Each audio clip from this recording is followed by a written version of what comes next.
মোস্তাফিজুর রহমান তার প্রথম ওভারের চতুর্থ ডেলিভারিতে আউট করেছেন রাহুলকে। এদিন লখনৌ সুপার জায়ান্টের ম্যাচে মুস্তাফিজুর রহমান প্রথম ওভার করতে এসে প্রথম বলেই 4 খেয়ে বসেন। তারপরেই সাইড চেঞ্জ করে মুস্তাফিজুর রহমান দুর্দান্ত বোলিং করেন। তার বল চোখেই দেখেননি রাহুল। এমনকি অবাক হয়েছেন মহেন্দ্র সিং ধোনি নিজেও।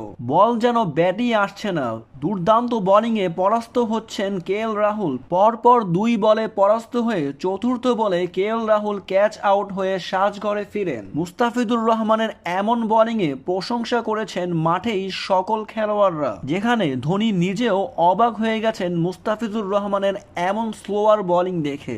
চেন্নাই বনাম লখনৌ সুপার জায়ান্টের ম্যাচে প্রথম ওভারে 5টি ডট বল দেন কাটার মাস্টার মুস্তাফিজুর রহমান।